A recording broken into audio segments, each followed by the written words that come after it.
श्री गणेशाय नमः। आज हम लोग वैशाख मास के 8वें अध्याय की कथा सुनेंगे। इससे पहले अध्याय की कथा अगर अभी तक आप लोग नहीं सुने हैं तो एक बार मेरे चैनल पर जाकर अवश्य सुने। मैथिल ने कहा, हे ब्राह्मण, इक्ष्वाकु वंश का पुत्र जल का दान न करने से 3 बार पपीहा हुआ, बाद में मेरे गृह में छिपकली हुआ। उसके पाप कर्मों के फलस्वरूप ऐसा उचित ही हुआ और संतों की सेवा न करने के कारण उसने गिद्ध की योनि पाई तथा कुत्ते की योनि आपने कहा कि उसने 7 बार पाई। यह मुझको उचित नहीं जान पड़ता। उसने संतों को दोष नहीं दिया और पाप भी नहीं किया, इसलिए उनकी सेवा न करने के कारण उसको निश्चय फल न मिलना चाहिए। दूसरों को पीड़ा देना अवश्य पाप है और अनर्थ का कारण होता है। उसको बिना कारण यह बुरी योनि क्यों मिली? अपने प्रिय शिष्य की इस शंका को दूर कीजिए। राजा के ऐसे प्रश्न करने पर महायशस्वी श्रुतदेव जी धन्य है ऐसा कहकर वर्णन करने में प्रवृत्त हुए। श्रुतदेव जी बोले, हे राजन, हे पुण्यात्मा, सुनो, मैं कहता हूँ, दिव्य कैलाश के शिखर पर शिव जी ने पार्वती जी से यह कहा था, इन सब लोगों की सृष्टि करने के बाद में इनमें रहने वाले लोगों के लिए इस संसार तथा परलोक में 2 प्रकार की विधि बनाई। प्रभु ने इनकी स्थापना के लिए प्रत्येक के 3 हेतु रखे, यथा जल सेवा, अन्न सेवा तथा औषधि सेवा। हे महाभाग, ये तीनों इस संसार की स्थिति के कारण हैं। इस प्रकार से हे राजन, श्रुति में परलोक के लिए भी 3 कारण कहे गए हैं, साधुओं की सेवा, विष्णु की सेवा तथा धर्म पथ की सेवा। ये तीनों परलोक के हेतु पूर्व काल से निर्माण हुए हैं। जिस प्रकार से घर में इकट्ठा किया धन मार्ग में प्रयोग होता है, हे राजन, इस संसार में किए हुए कर्म संपत्ति को देने वाले होते हैं। और हे राजन, साधुओं की दूसरी इच्छा भी कभी कभी अनर्थ का कारण होती है। तब यह स्पष्ट है कि अप्रिय वाक्य जो दुख का हेतु होता है तो क्यों बोलें। इसका एक प्राचीन इतिहास मैं कहता हूँ। इस रोमांचकारी पाप नाश करने वाले अति आश्चर्यकारक वृतांत को सुनकर प्राचीन काल में यज्ञ दीक्षा के लिए आए हुए दक्ष प्रजापति भूतपति महादेव जी को बुलाने के लिए कैलाश पर गए। उनके हित की कामना करने वाले महादेव जी उनको देखकर नहीं उठे। मैं सब देवताओं का गुरु हूँ, सनातन हूँ तथा वेदों में निपुण हूँ। ये सब बलि देने वाले इंद्र आदि देवता मेरे नौकर हैं। शास्त्र जानने वालों का मत है कि मालिक नौकर के लिए, पति अपनी भार्या के लिए तथा गुरु शिष्य के लिए न खड़ा हो। गुरुत्व के विषय में संबंध ही कारण नहीं होता। श्रुति वाक्य यह है कि बल, ज्ञान, तप तथा शांति जिसमें अधिक होती है वही गुरु कहलाता है।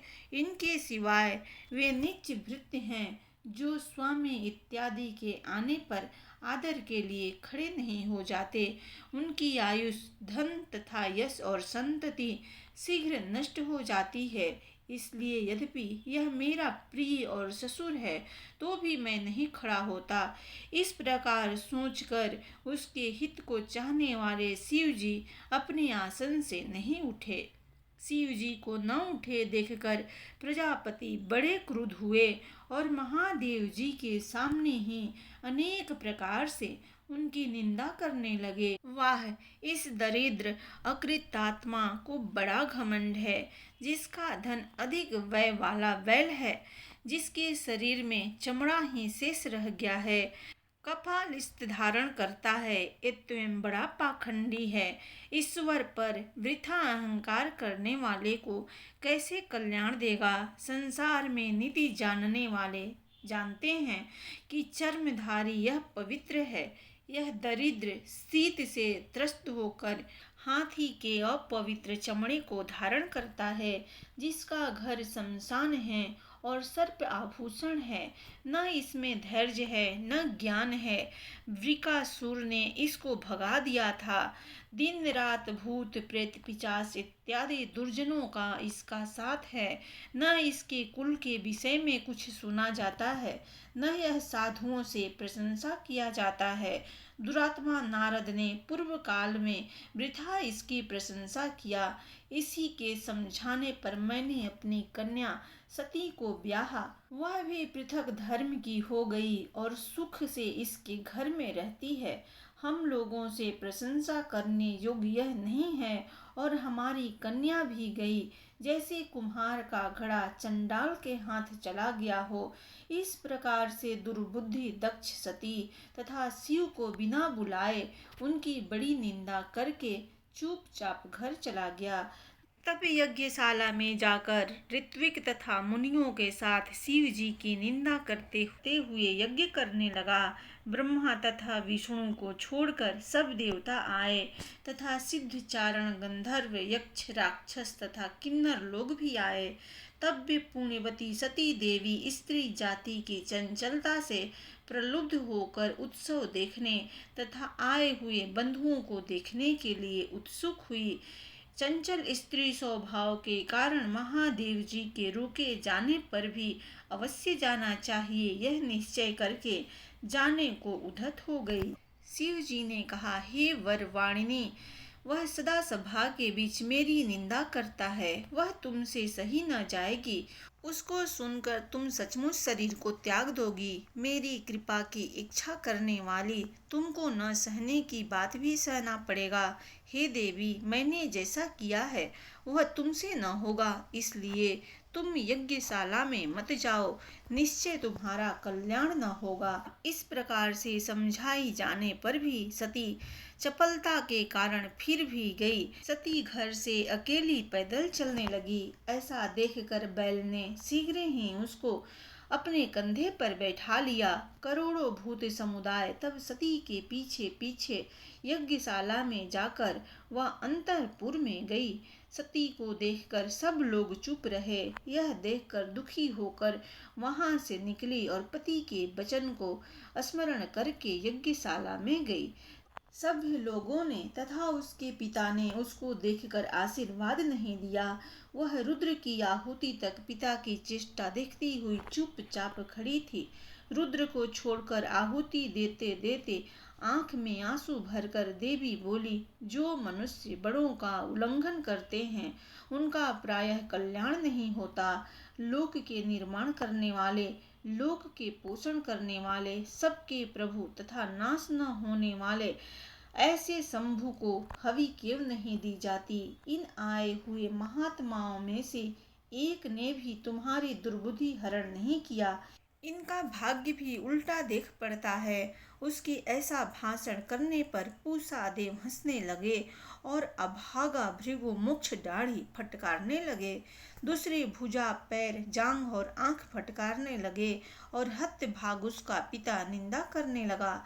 ऐसा सुनकर वह महादेव जी की भार्या क्रोध से मन में व्याकुल हुई और उस सती ने और ऐसा सुनने का प्रायश्चित करने के लिए देह को त्याग दिया और वह सबके देखते हुए वेदी के बीच में होम की अग्नि में गिर पड़ी।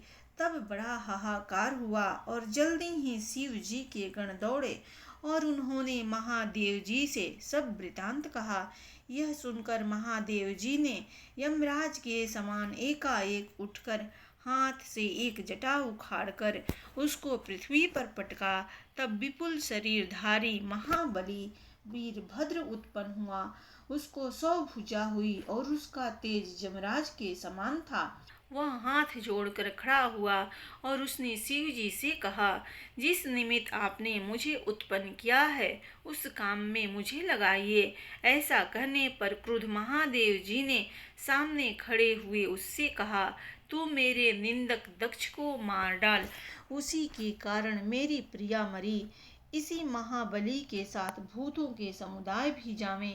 भगवान से ऐसी आज्ञा पाकर वे सब शीघ्र ही दक्ष की सभा में पहुँचे और उन्होंने देवता, दैत्य, मनुष्य इत्यादि सब बड़े बड़े वीरों को मार डाला। हंसने वाले पूषा के दांत और जटा को नोच डाला और उस दुरात्मा भृगु की मूछ दाढ़ी उखाड़ डाली। उस पराक्रमी ने उन सभी के अंग जिन्होंने पहले फड़काए थे तोड़ डाला और तब दक्ष के सिर काटने में बहुत उद्योग करने लगे, परंतु मुनि के मंत्र के बल से वह रक्षित था, इसलिए नहीं कटता था। यह जानकर महादेव जी ने इस दुष्ट का सिर स्वयं आकर काट डाला। इस प्रकार से यज्ञ में आए हुए सबको मारकर अपने अनुचरों के साथ अपने घर आए। जो मारे जाने से बच गए थे वह ब्रह्मा की शरण में गए। इनके साथ ब्रह्मा जी कैलाश में शिव जी के स्थान में गए। तब अनेक वचनों से उन्होंने उनके क्रोध को शांत किया। उन्हीं के साथ महादेव जी यज्ञ स्थान में पहुँचे और दक्ष की सभा में आए हुए सबको जिलवाया। तब शिव ने प्रसिद्धि के लिए दक्ष के धड़ पर बकरे का सिर लगा दिया। महात्मन भृगु को बकरे की दाढ़ी लगाई, पूषा को दांत नहीं लगाए, उसको पीसकर खाने वाला रहने दिया। शिव जी ने बिना क्रम के किसी के अंग किसी में लगाए। ब्रह्मा तथा शिव जी से सबका कल्याण हो गया और पहले की तरह महात्मा लोग यज्ञ करने में लग गए। यज्ञ के अंत में सब देवता लोग अपने अपने घर गए। नैमिष्ठ ब्रह्मचर्य को करके महादेव जी महातप गंगा जी के तट पर पुनांग वृक्ष के नीचे करने लगे। दक्ष की पुत्री पतिव्रता सती देवी ने, जिसने अपने शरीर का त्याग किया था, हिमाद्री की मेनका के कोख से जन्म लिया और उसके घर पलने लगी। उसी समय तारका नाम का बड़ा असुर उत्पन्न हुआ। उसने अति तीव्र तपस्या से परम निष्ठे ब्रह्मा जी की आराधना करके देव, दैत्य, मनुष्य तथा सर्पों से न मारे जाने का वर प्राप्त किया। वह महाबली दैत्य महादेव जी के पुत्र के बिना किसी प्रकार के शस्त्रों से तथा अस्त्र समुदाय से न मरेगा, ऐसा वर लोक पितामह ब्रह्मा जी ने उसको दिया। महादेव जी को स्त्री तथा पुत्र न होने को कहा। उसने कहा ऐसा ही होवे। वर को प्राप्त करके अपने घर जाकर वह लोगों को कष्ट देने लगा, देवताओं को दास बनाया और उसके घर में देवियां मार्जन इत्यादि दासी का कार्य करने लगी। तब देवता लोग उससे पीड़ित होकर ब्रह्मा के शरण में गए। उनसे वर्णन की हुई पीड़ा को सुनकर ब्रह्मा ने देवताओं से यह कहा, हे देवता लोग, मैंने वर देने के समय उस दुरात्मा को यह वर दिया था कि महादेव जी के पुत्र के सिवाय वह किसी दूसरे से न मरेगा। प्राचीन समय में शिव जी की पत्नी सती ने यज्ञ में अपना शरीर छोड़ दिया था। वह हिमालय की पुत्री के रूप में उत्पन्न हुई और उनका नाम पार्वती पड़ा है। शिव जी हिमालय पर्वत के ऊपर बड़ी तपस्या कर रहे हैं। लोकेश्वर प्रभु शिव जी का पार्वती के साथ विवाह कराना चाहिए। इनसे उत्पन्न हुआ पुत्र तुम लोगों के शत्रु को मारेगा। ब्रह्मा के ऐसा समझाने पर इंद्र इत्यादि देवता अपने अपने घर चले गए। तब वे देवता लोग इंद्र के सहित इंद्रपुरी में गए और बृहस्पति से सलाह करके पाक शासन इंद्र भगवान ने अपने कार्य की पूर्ति के लिए नारद तथा कामदेव को याद किया। तब इन दोनों के वहां आने पर इंद्र ने यह वाक्य कहा, आप हिमाचल के पास जाकर उनसे यह कहिए कि हे हिमाचल, तेरी कन्या पहले महादेव जी की पत्नी थी। दक्ष की कन्या के बिछोह में शिव जी तेरे शिखर पर तप कर रहे हैं। उनकी सेवा के लिए उनकी प्रिया को नियुक्त करो, वही उनकी भार्या होगी और वह उसके पति होंगे। इंद्र से ऐसी आज्ञा पाकर नारद जी ने उस पर्वत के पास जाकर वैसा ही किया जैसा कि इंद्र ने कहा था। बाद में कामदेव को बुलाकर इंद्र ने यह कहा, देवताओं के हित के लिए तथा शिव जी के हित के लिए बसंत के साथ शिव जी के तपोवन में जाकर वहाँ इच्छा अनुरूप बसंत के गुणों को फैलाकर जब पार्वती शिव जी के समीप होवें तब तुम बाण चलाकर महाप्रभु को मोहित करो। इन दोनों के साथ हो जाने पर तुम्हारा कार्य असफल न होगा। ऐसी आज्ञा होने पर कामदेव ने बहुत अच्छा कहकर प्रस्थान किया और वह बसंत के साथ, रति के साथ तथा अपने सेवकों के साथ उस जंगल में चला गया। अपनी शक्ति से बिना समय के ही वसंत ऋतु का विस्तार किया। उस सुंदर वन में सर्वत्र मंद्र वायु बहने लगी।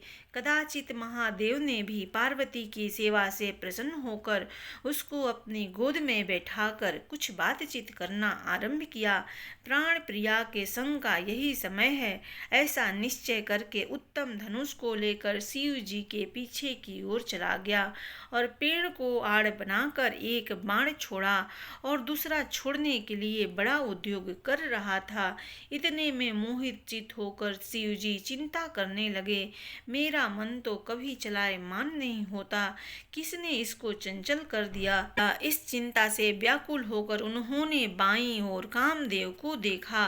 क्रुद्ध होकर ललाट की आंख को खोलकर अपनी गोद से देवी को हटाकर ऐसी तीक्ष्ण अग्नि उत्पन्न किया जो लोगों को डरा देने वाली थी। उसी अग्नि से बाण किए हुए कामदेव उसी क्षण जल गया। कार्य की सिद्धि न देखकर देवता लोग स्वर्ग में भाग गए। बसंत तथा रति अपने दाह की शंका करने लगे। डरी हुई पार्वती देवी भी आंख मूंद कर दूर भाग गई और स्त्रियों की समीपता हटाने के लिए शिव जी भी अंतर ध्यान हो गए। शिव जी तथा देवी के चित्त के हित की करने वालों के लिए अनर्थ ही हुआ। यदि अप्रिय किया जाता तो क्या होता। इसलिए इक्ष्वाकु वंश का पुत्र सर्वदा साधुओं को अप्रिय था और वह दुर्बुद्धि अपना हित करने वालों संतों की सेवा नहीं करता था। इसी कारण से उसने बड़े बड़े दुखों का अनुभव किया और दुर्योनि प्राप्त किया। इसलिए सब अर्थों को साधन करने वाली साधुओं की सेवा अवश्य करना चाहिए। महाप्रभु शिव जी का प्रिय करने वाले कामदेव ने भविष्य जन्म में तथा जन्म काल में बहुत से दुख प्राप्त किए।